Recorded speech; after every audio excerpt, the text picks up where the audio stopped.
Camera. ओ भाई, अभी अभी हमारे बीच मोर्चा जिंदाबाद, दिसोम गुरु शिबू सोरेन जिंदाबाद, जिंदाबाद जिंदाबाद, आदरणीय हेमंत सोरेन जिंदाबाद, झारखंड के प्रिय मुख्यमंत्री हेमंत सोरेन जिंदाबाद, जिंदाबाद जिंदाबाद, झारखंड मुक्ति मोर्चा जिंदाबाद, आदरणीय गुरुजी शिबू सोरेन जिंदाबाद। ए भाई,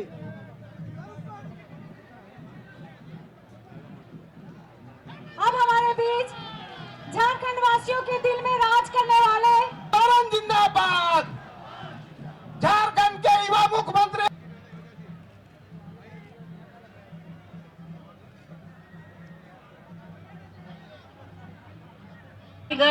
कार्यकर्तागण, सदस्यगण, आप सबको और मीडिया के बंधुगण, आप सबको मेरा जोहार।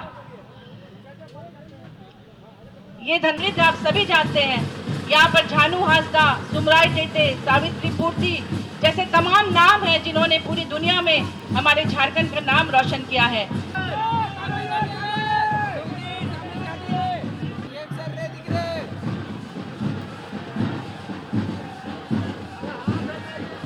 झारखंडियों की यह दमदार उपस्थिति, मैं आप तमाम को अपना जोहार।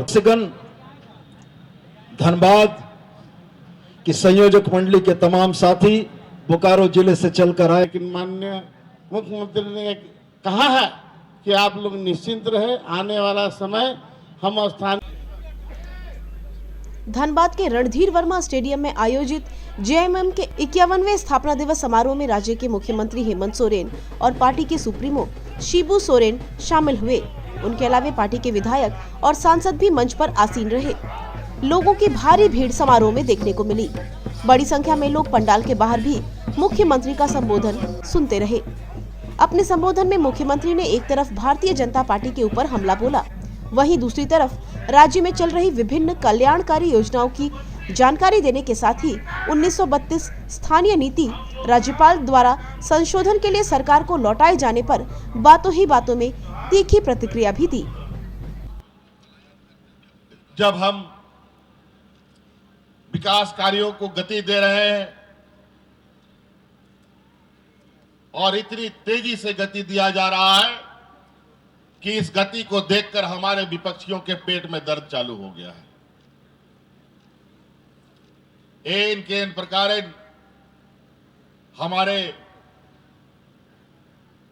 कार्यों में बाधा कैसे आए, हम काम कैसे ना कर पाए, इसके लिए दिन रात ये लोग षड्यंत्र रच रहा है। जहां आदिवासी, दलित, पिछड़ा, अल्पसंख्यक अपने हक अधिकार की मांग करता है, अपने हक अधिकार की मांग के लिए एकजुट होता है, तो उस आंदोलन को, उस मांग को ये लोग असंवैधानिक बोलते हैं। आज हम इस राज्य में सरना धर्म कोड का कानून लाते हैं तो ये लोग बोलते हैं असंवैधानिक है। 1932 का खतियान आधारित नियोजन नीति लाते हैं तो ये लोग बोलते हैं असंवैधानिक है। अजीब हालत। हमको तो समझ में नहीं आता है, राज्य सरकार राज्य के मूलवासी आदिवासी को अधिकार देने के लिए कानून बनाता है और पेट दर्द होता है यूपी बिहार का लोगों को। बड़ा विचित्र बात है। आपको हम बताना चाहेंगे, हम लोगों ने जो कानून बनाया उस कानून को कोर्ट में चुनौती देने के लिए 20 लोगों ने आवेदन दिया और 20 लोगों में एक व्यक्ति भारतीय जनता पार्टी का पदाधिकारी है और बाकी जितना 19 आदमी था उन लोग का पूरा बायोडाटा जब हम लोगों ने निकाला तो सब यूपी बिहार का निकला, एक भी झारखंड का नहीं। अभी भी कुछ बूढ़ा बुजुर्ग लोग मिलता है और बताता है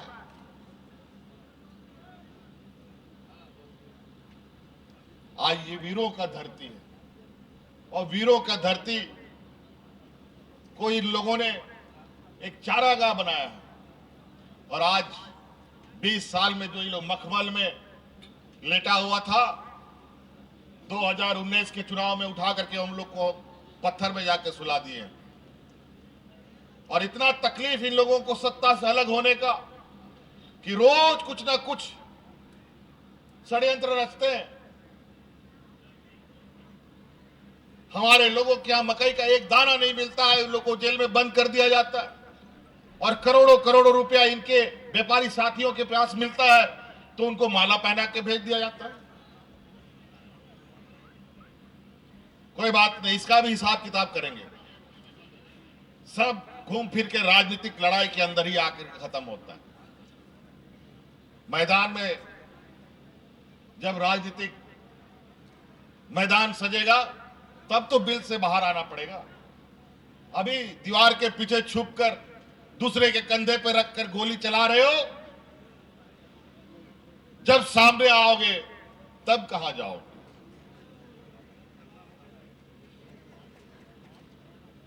और आज हर एक गांव, हर एक पंचायत में पदाधिकारी जा रहा है, मंत्री जा रहा है, मुख्यमंत्री भी जा रहा है। अभी हम हर जिला में जा जाकर समीक्षा कर रहे हैं, हर योजना की जानकारी ले रहे हैं। अभी मंत्री लोग जाएगा, पदाधिकारी लोग जाएगा, विभागीय सचिव लोग आप गांव गांव जाएंगे। 20 साल में इन लोगों ने सिर्फ कागज में काम किया, अब कागज में नहीं जमीन में काम करना पड़ेगा, तभी यह सरकार विकास के मायने को सही समझेगी। आप ही लोग बताइए, पंचायत में शिविर लगा था कि नहीं? पंचायत में शिविर लगा था मंत्री के ओर से। एक और जहां आप लोग स्थापना दिवस मना रहे हैं, वही अमित शाह आज देवघर में है और उन्होंने कहा है कि झारखंड को झारखंडियों ने लूटा। देखिए, मैं अभी भी ये बात कह रही हूँ कि हमारी सरकार के ऊपर जो आरोप लग रहे हैं, पहले आप ये बताइए कि झारखंड 2000 साल में बना, उसके बाद 18 साल तो आपका राज रहा, भाजपा का। उसके बाद अभी अभी हम माननीय मुख्यमंत्री जी ने काम करना शुरू किया है। जब से सरकार बनी है 3 साल जो हुए हैं, 2 साल कोविड में चले गए, 1 साल में इतना कुछ उन्होंने काम किया। इसके पहले अगर झारखंड में कोई कमी है या कुछ भी यहाँ पर नहीं हुआ, इसकी वजह आप हैं। आप लोगों ने क्या काम किया कि ये सब कुछ हुआ? जो भी आप कह रहे हैं घुसपैठिए की बात या साइबर क्राइम की बात या जो भी, वो तो आपके कार्यकाल का है। अभी तो 1 साल में तो इतना कुछ हो नहीं सकता है। तो आपने क्या काम किया? और दूसरी बात, आपके एमपीज हैं वहाँ पर, आप लोग क्या कर रहे हैं संताल परगना को लेकर? आप सिर्फ ट्विटर में ही एक्टिव हैं, बाकी आप जनता के बीच भी काम कीजिए। और केंद्र सरकार अपनी जिम्मेदारियों को पहले पूरा करे।